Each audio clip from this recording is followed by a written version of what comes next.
I think we've gone through a very serious degree. In any case, we have gone through it and felt what it means to go into a state of Ibur. And now we need to enter it, to dwell in it, until we develop, become ripe. It's not a simple operation, but it has already started. I don't think we'll have a lot of problems continuing it. Just like we know during a sexual act and during conception, this occurs not at once, but through various actions of backwards and forwards, the way it happens in our world, and that's because it occurs like that in the root as well. Kabbalah writes about this in a lot of places. We'll have to do it, but I think my feeling is that I'm very optimistic, I'm very confident that we will achieve this quite literally very soon, as long as we don't let go this direction.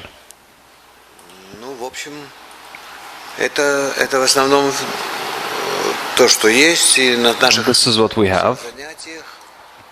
In all of our studies, we will go through, work through the system of entrance into the conception of the first spiritual degree, its aspects.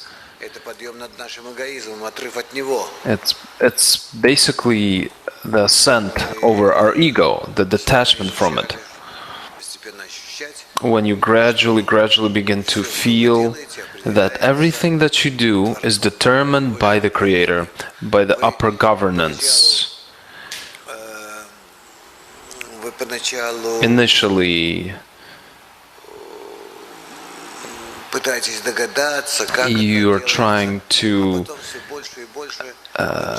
understand how this is done, and then more and more you'll begin to feel that this thought of yours, this intention, aspiration, it's replaced by what's entering into you from above. Different thoughts, different intentions, different forces, different direction, and you start in unison with what you feel coming from above to realize this inside of yourself. Those around you don't really care about this, and they're not concerned with this, and you don't need to discuss it with them, only maybe with your friends in the group, during workshops, if I'm asking corresponding questions, because there are very specific and particular moments. The truth is,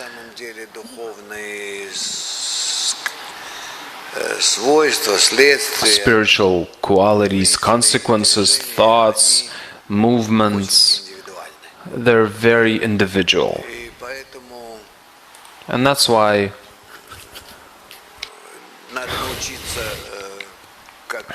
we need to learn how to master them, so as not to create needless obstacles for others. And in general, inform others less of this. Simply treat others with love, kindness, support. Not more than that. Don't mix them into your... involve them into the steps that you're taking.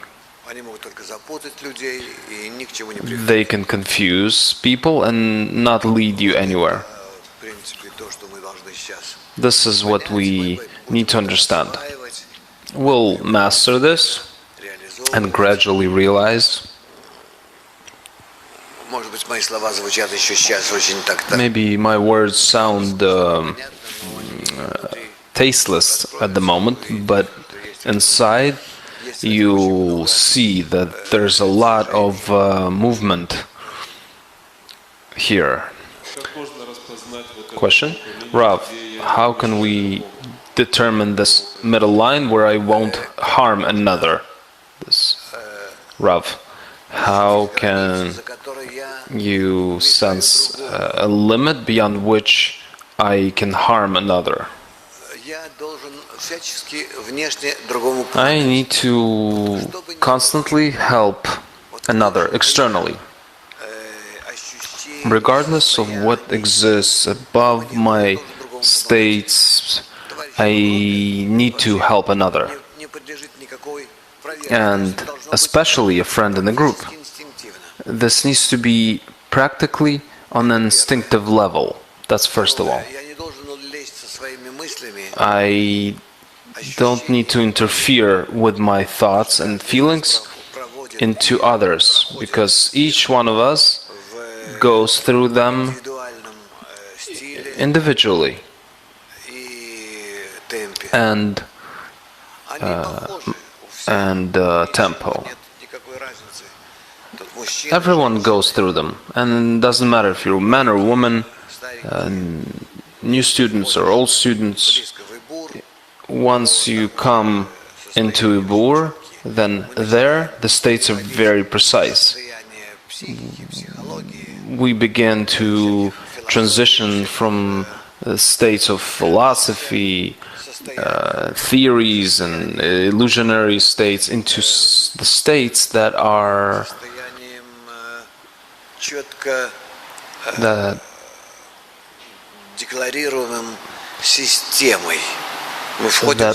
clearly stated, formulated by the system. Because our world cannot be specified by us and broken down into a certain format, but the spiritual world is very stabilized and organized, and everything happens in correspondence of the light with the desire and the screen. In other words, our resistance and our similarity to the desire towards the light, and this we begin to feel more and more. We start to transition from our world when we studied Kabbalah, and all of us was simply in our thoughts and illusionary feelings, not real feelings. Ubar is a state when we enter into internal feelings which come from us. They're natural, and they follow certain specific definitions.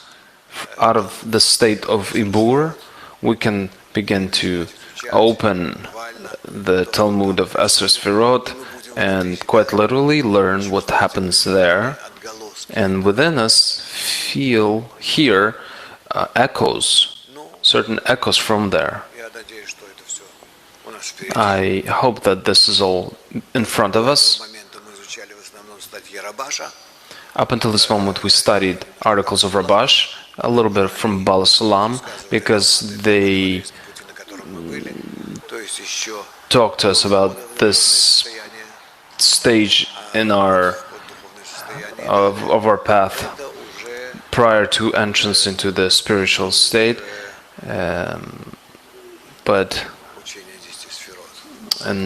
after that, these are the studies of Talmud of the 10 Sfirot and the Tree of Life, which detail a schematic in accordance to which when we read about certain mechanical actions like screen, restriction, aviyut or chazer, inside this turns into a huge sensation. Billion times greater than in our world, but at the same time, we have a screen to be able to not only absorb these feelings, but also control them. There you go. Real one.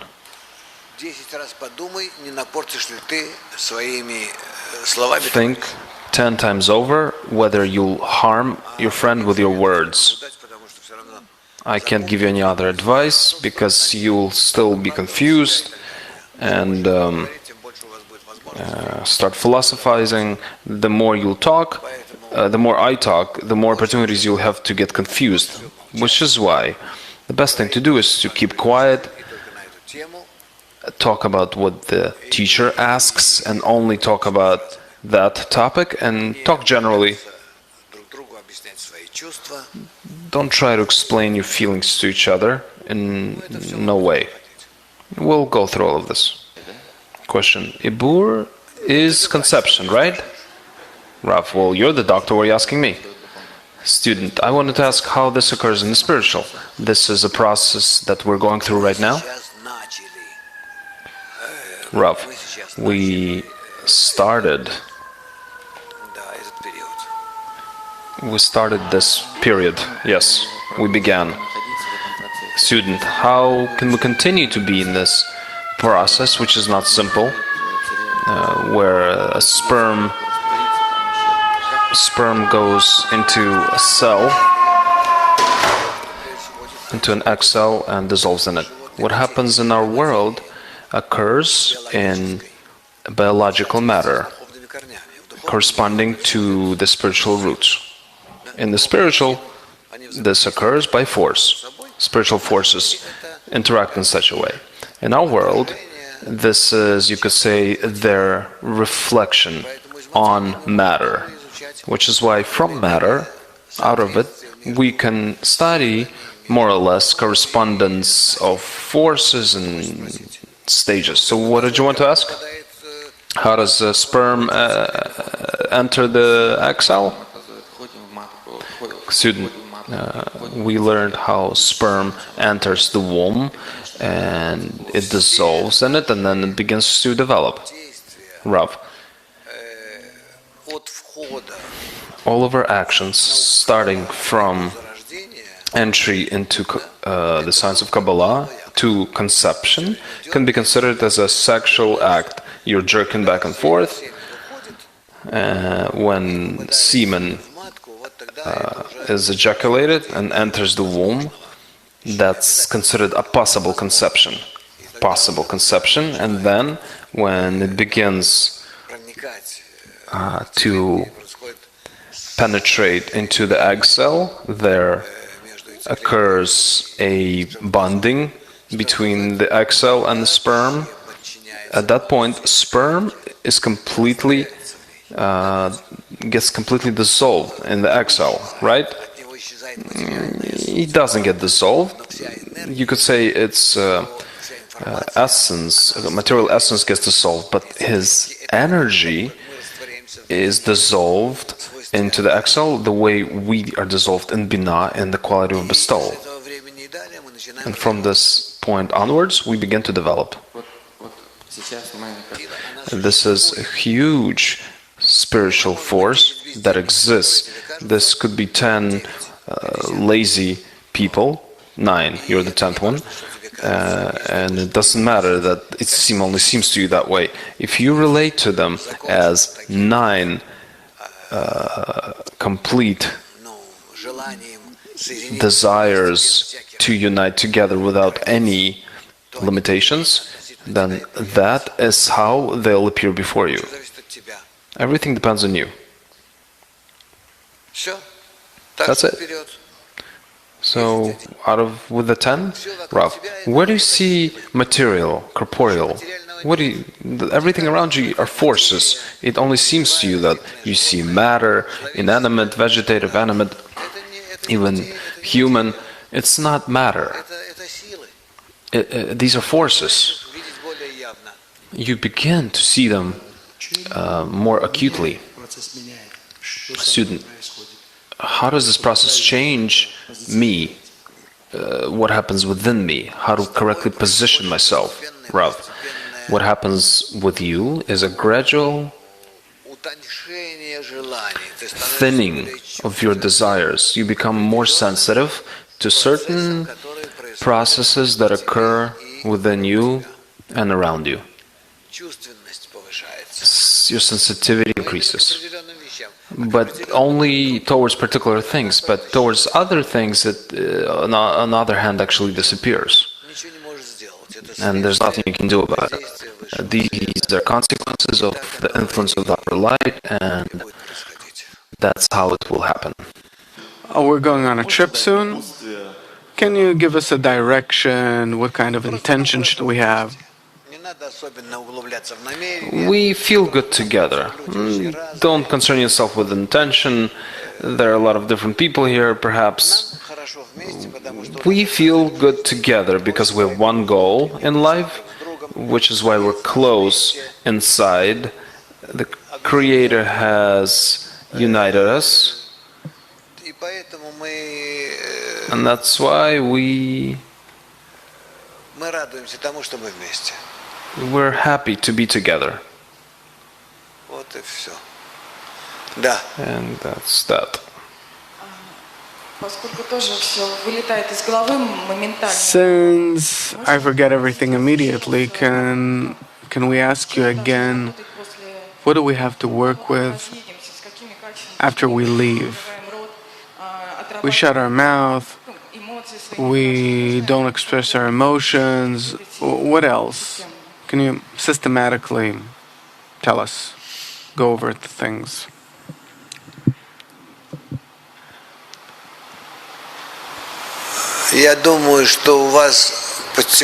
I think that these emotions will gradually disappear.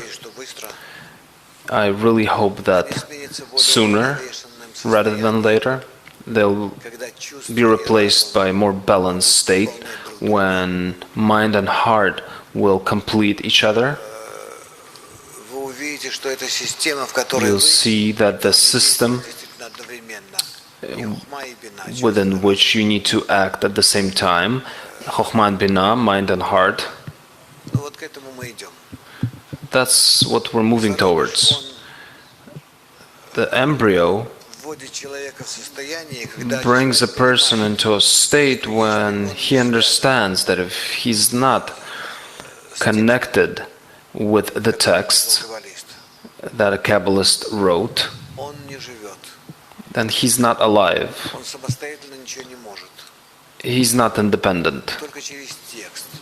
Only through the text. He can be connected to the upper force that acts upon him at this moment, and he feels alive. While when he disconnects from it, he becomes a simple animal. Like that.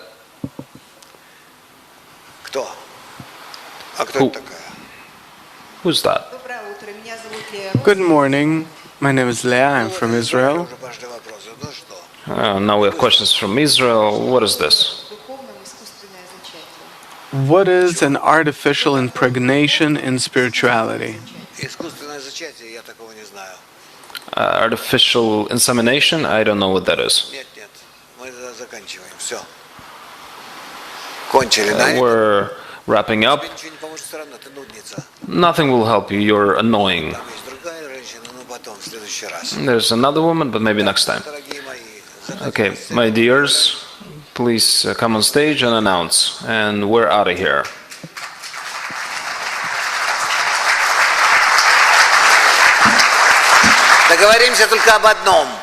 Let's agree to one thing. I want to see each one of your grimaces, faces every day at the lesson. Promise me. Thank you.